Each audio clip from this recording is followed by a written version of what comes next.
Frumoșii mei Tauri, ce faceți, dragilor? Bine ați venit la etalarea pentru luna august. Înainte să trecem la treabă, vreau să fac un anunț. Începând cu ziua de astăzi, da, astăzi, nici nu știu, 29 iulie, probabil că suntem azi, da, ok. Începând cu ziua de astăzi, oficial, celelalte două canale pe care le-am deschis acum câteva luni, le voi închide. De ce? Pentru că m-am trezit și eu din somn și mi-am dat seama, băi, stai puțin, că tu n-ai nicio treabă, nu ești nici psiholog, nu ești nici astrolog, așa că vezi de lungul nasului și fă ceea ce știi să faci mai bine. Așa că rămân să fac tarot pentru că este ceea ce știu să fac cel mai bine. Așadar ne vom vedea mult mai des de acum înainte și m-am hotărât ca pentru luna august să deschid, această lună august o voi deschide cu o etalare gen crucea celtică, da, că nu mi este altfel să spun, și o etalare generală, bineînțeles, în care nu vom vorbi despre nimic altceva, ci despre, în general, ce se arată. Așa că, la sfârșitul etalării vom scoate o carte din acest oracol, să vedem cam care este concluzia sau un sfat sau, nu știu, să vedem cam cum se lipesc între ele toate mesajele care vor ieși. Așa că, nu mai am altceva de spus, începem etalarea pentru luna august, pentru toți cei care aveți soare, lună, ascendent sau Venus în Taur. Hai să așezăm cărțile și începem. Energia voastră nouă de spade. Ok, pare că Taurul în luna august, sau cel puțin începe luna august cu un soi de bătăi de cap. Unii dintre voi poate sunteți mai stresați, ceva vă preocupă, aveți nu știu, există ceva în viața voastră care ori vă deranjează, ori nu vă lasă să dormiți noaptea pentru că mintea pleacă, se plimbă, poate stres foarte mare, pentru alții dintre voi poate fi o depresie. Putem să vorbim de mai multe conotații, însă aș spune să încercați să respirați un pic, pentru că în această carte, în această energie se regăsește un soi de exagerare. Stați foarte mult timp consumându-vă, bătându-vă capul cu o situație care din ce în ce se exagerează mai mult în mintea voastră. Noul de spade arată o exagerare mentală asupra unei situații anume. Nu spune nimeni că nu există o situație preocupantă, da, bineînțeles că există, însă mintea ta te duce și face situația mai mare decât este. De-aia spun, încercați să respirați, să înțelegeți de fapt ce este cu adevărat preocupant, îngrijorător și ce este doar o exagerare, da? Hai să vedem situația. As de monede. Situația este una, hai să spunem, solidă. Se vede ceva, o construcție, ok. Se vede un nou început, ok.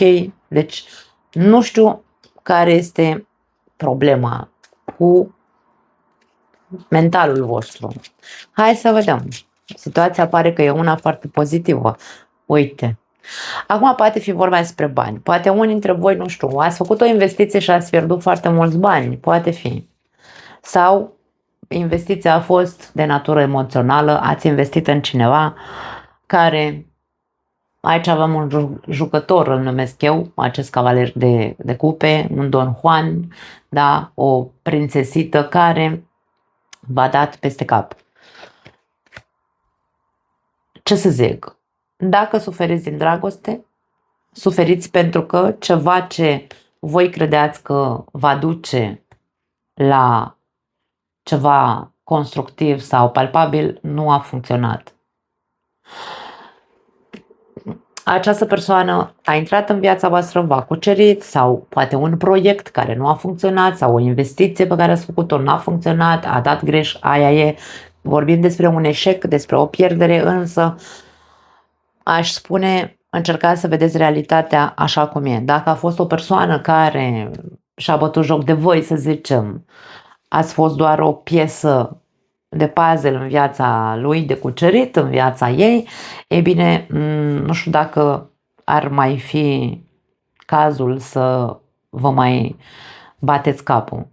Încercați, da, ok, e ok să suferi, e normal să suferi, dar aici aș spune că această energie poate să fie un sfat pentru tine și să-ți spună nu mai sta acolo. Treci la acțiune, ridică-te, găsește modalitatea de a te ridica de acolo, nu poți să stai acolo continuu. Și dacă a fost dacă a fost vorba despre o investiție sau un proiect care a eșuat, ce poți să faci? Fă ce stă în mâinile tale, iar ce nu stă în mâinile tale, aia e, lasă-o în mâna Domnului și spui trebuie să fac altceva, trebuie să văd cum să ies de acolo, da? Ia uite. Deci avem pierdere aici, pentru unii dintre voi sunteți într-un colaps, aș spune luna august pentru tauri, nu pentru toți taurii, bineînțeles, pentru unii dintre voi care vă regăsiți aici în această energie. Din punct de vedere rațional, ești colapsat. E ca și cum nu vezi ieșirea, nu vezi soluții, nu vezi nimic. Dar aș spune că vei vedea, pentru că turnul când apare, vine o iluminare. În mintea ta se va întâmpla o iluminare, vei înțelege ceva. Sau vei vedea cu mai mare claritate. Dacă te simți colapsat în momentul ăsta, îmi vine să spun doar încearcă să respiri. Și uite, dă-i timpului timp, îmi vine aici să spun mesajul. Așa mi iese. Poate că e prea recentă problema asta. Poate că colapsul ăsta a fost prea recent. Doar ce s-a întâmplat ceva în viața ta. Dă-i timpului timp. În spaniolă există această frază. Adică, la noi în românește fraza asta ar fi cam timpul rezolvă tot, dar nu. Dă-i timpului timp, e altceva. Dă-i voie situației bulversante să se... Ok, te-a dat peste cap, da? Ți-a dat viața cu sus în jos. Ia-ți o pauză. Nu te aștepta ca lucrurile să se schimbe de pe o zi pe alta. Dă-ți voie, exact cum am zis, să respiri și să contemplezi pur și simplu ce s-a întâmplat ca mintea ta rațională să iasă din colaps. Ia uite ce avem aici. Conflicte și un alt cavaler de bâte. Cei doi cavaleri care din punctul meu de vedere sunt jucătorii, da? Adică sunt aia care sunt doar cuceritori. Intră în viața ta, îți dă viața peste cap, te face să te îndrăgostești de ei și apoi pleacă la fel de repede cum au intrat. Sau poate să fie o persoană cu care tu ai avut, cu care tu ești într-un conflict, fie că este un prieten, fie că este cineva apropiat ție, fie că sunt foarte mari diferențe între voi, diferențe de opinii, poate v-ați spus multe lucruri care nu trebuiau spuse.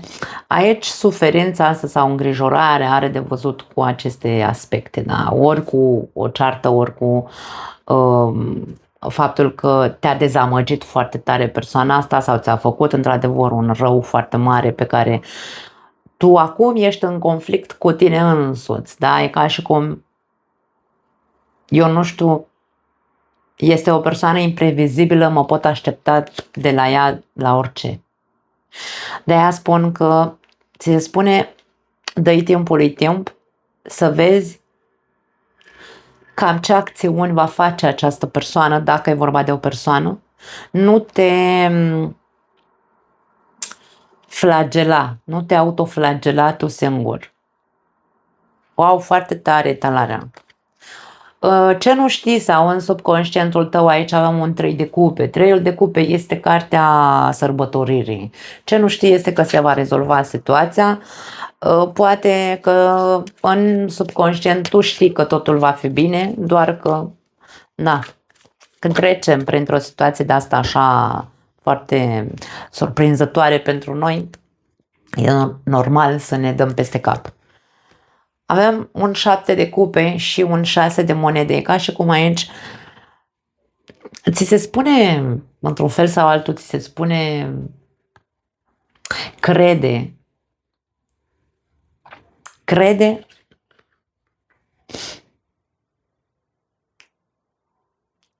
că totul se va rezolva. Pardon, erau cărțile așezate invers. Mă rog, ieșiseră invers. Fii optimist. Și aici avem un 7 de cupe. Eu de multe ori am zis 7 de cupe este iluzie, însă câteodată este bine să recurgem la... Știți cum se fac aceste... cum se numesc... să te prefaci că totul va fi bine, da? Vizualizările. Chiar dacă situația acum este preocupantă, ok, vizualizează că totul va fi bine și vei vedea cum va fi bine. Se va rezolva situația, indiferent prin ce treci, vei găsi soluție, vei găsi rezolvare, dar trebuie, într-un fel sau altul, să pui și tu din partea ta ca lucrurile să se așeze. Dar aș rămâne la mesajul pe care l-am spus înainte, dă-i timpului timp, ca tu să poți vedea ce ai de făcut sau ce concluzie să extragi din ceea ce s-a întâmplat. În trecut, azi de cupe, deci aici putem să vorbim, da, pentru unii dintre voi este foarte clar că e vorba ori despre un proiect, da, proiectul poate fi o relație, ori despre un proiect financiar, ori un proiect emoțional, da. Deci vedem ambele variante. Pentru unii poate să fie asta, un eșec financiar sau un eșec relațional, emoțional. Aveați planuri, totul mergea bine înainte. Ia uite, 2 de cupe. Contractul s-a rupt, dacă e vorba despre un contract de muncă. Contractul cu persoana, planurile pe care vi le făcuserăți, totul părea foarte bine, planuri de viitor, facem altă și dintr-o dată surpriză, buf, persoana a dispărut. Nu am aici niciun soi de alt indiciu cum că persoana ar fi decedat, atenție, nu am acest indiciu, dar pot să am indiciul de o despărțire, deci aici e vorba despre asta. În trecut, nu că v-ați iluzionat, ați fost, hai să spunem așa, foarte ok lângă persoana asta. Dar acum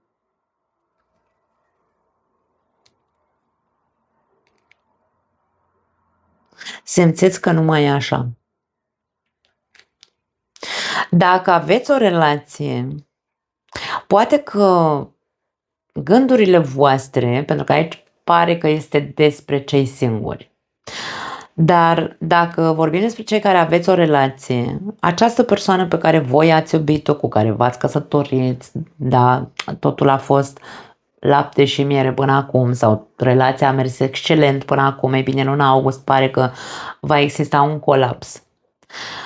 Foarte mari preocupări pentru unii dintre voi în legătură cu persoana, ori cu persoana asta, ori cu o altă persoană. Atenție, nu știu dacă e vorba despre faptul că între timp a apărut în viața unuia dintre voi doi, eu nu am de unde să știu că tu ai căzut în tentația de sau ai călcat strâmb sau cealaltă persoană, da? Dar aici e vorba despre un bubuie capul, pentru că nu mă așteptam să se întâmple așa ceva. Poate că este doar poate e doar un foc, cum spun,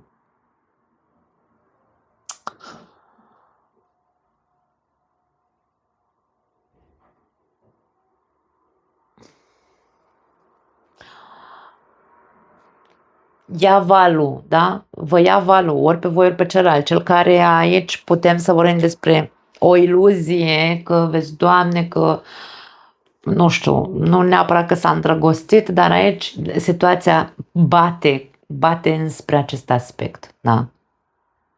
Dar nu văd, deocamdată nu văd niciun soi de despărțire. Poate, da, în mintea voastră este vorba, Taurul este foarte teritorial, e normal să fie așa, da? Dar aici e vorba despre, deocamdată nu s-a luat nicio hotărâre, mai așteptați să vedeți următorul pas, probabil, sau cealaltă persoană așteaptă să vadă ce pas veți face voi. Aici ceva îmi miroase a triunghi amoros.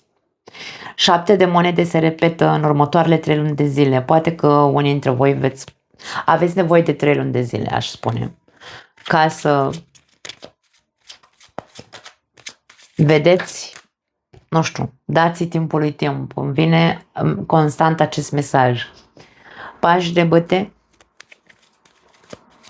indiferent că ați fost voi sau indiferent că a fost cealaltă persoană, și aici veți face o alegere, dar veți face o alegere, e nevoie de timp ca să puteți să luați decizia corectă pentru voi.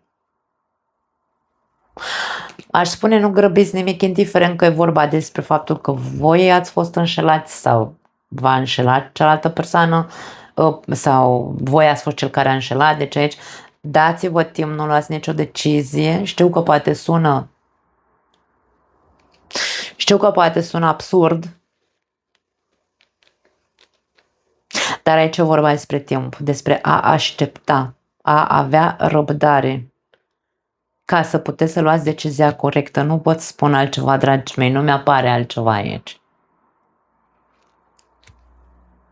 Și dacă vorbim despre cei singuri care li s-au dat viața cu susul în jos din cauza că au fost cuceriți, da, și celălalt era un jucător, a ieșit brusc, a plecat, dintr-o dată te-a lăsat și așa mai departe, dă-ți timp ca să te poți recupera și să alegi să intri din nou, cum se zice pe românește, pe piață, da? Deci nu te lăsa colapsat doar pentru că ai avut parte de un jucător, o jucătoare care practic te-a sedus și te-a lăsat, da? Nu, dă-ți timp.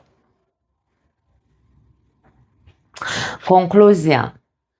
4 de cupe. 4 de cupe este o carte de apatie, este o carte de tristețe, este o carte de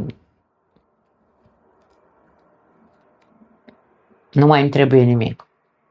Această persoană refuză orice ofertă vine către ea. Refuză orice soi de împăcare pentru că suferă, da? Avem o suferință aici.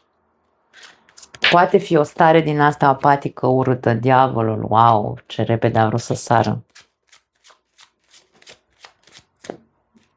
Și 9 de bâte.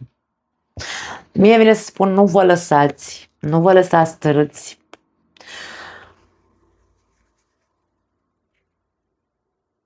Dragii mei, dacă aveți nevoie să mergeți la consiliere, la terapie, mergeți. Mergeți pentru că nu vă văd bine. Oricum nu vă văd bine, vă văd foarte colapsați.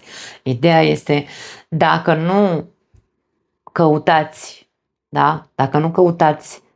Dacă voi nu puteți să ieșiți singuri de acolo, din această stare, aveți nevoie de ajutor, este foarte clar. Nu vă lăsați trași și duși în iad. Nu.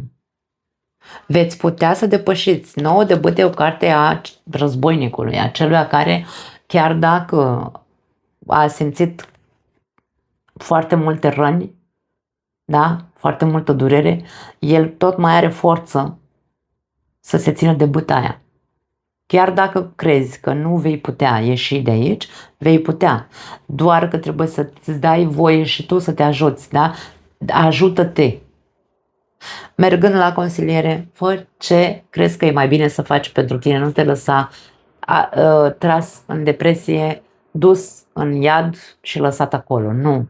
Fă toate eforturile, caută în tine puterea să tragi de tine să ieși de acolo. Asta aș spune. Wow, wow, wow.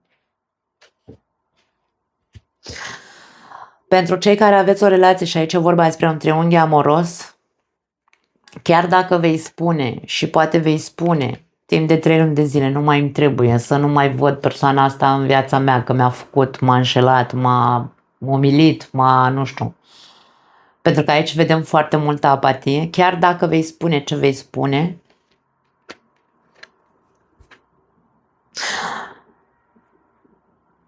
și poate nu-ți place ce vei auzi acum, dar aici e vorba doar despre, ok, a fost,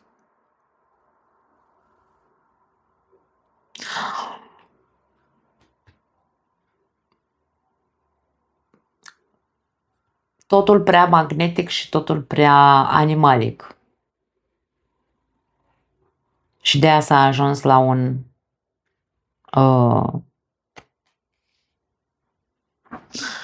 de aia s-a ajuns la o aventură. A fost totul prea chimic și prea animalic. Nu pot să spun altceva.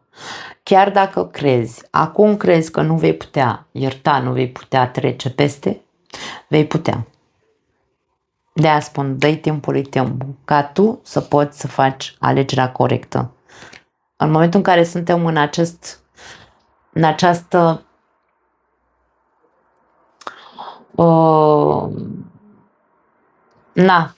noapte neagră a sufletului, nu putem să vedem nimic cu luciditate. Și tu nu ești într-o stare de luciditate. Și bineînțeles că singura alegere pe care, hai să spunem așa, sau singura variantă clară pe care o vedem este că nu mai am ce să fac aici, nu mai am ce să stau să aștept să fac. Trebuie să ies din relație, da? Din cauza durerii, din cauza oricărui motiv. Însă aici e vorba despre vei putea depăși perioada asta. Doar dă-ți timp. Hai să vedem o concluzie sau un sfat aici de la cărțile de oracol. Avem 2 cărți și pentru voi și la Berbec avem și tot 2 cărți. Avem toleranță, wow, și dialog intern. Da, eu știu că probabil o să doară și mai mult ceea ce o să zic, însă aici e vorba despre faptul că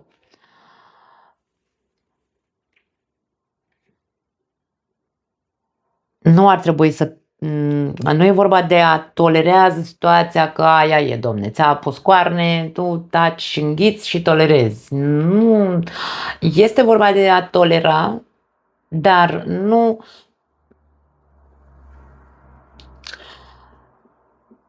pe degeaba. Aici e vorba despre un dialog intern. Ce înseamnă dialog intern? Să stau de vorbă eu cu mine. Ok, pe mine m-a înșelat bărbatul meu, tot eu trebuie să stau de vorbă cu mine, dă un pis, da măsii de treabă, nu? Cumva cam asta e situația.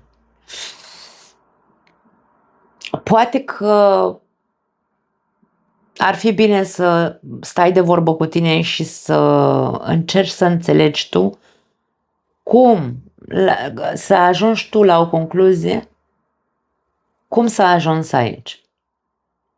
Ai mai tolerat situații de genul ăsta și vezi că persoana asta nu se lasă de a te înșela? E bine, că ești tu, că e celălalt, nu știu, dar aici vorbim despre asta. Fiecare dintre noi știm, da, lucrurile astea.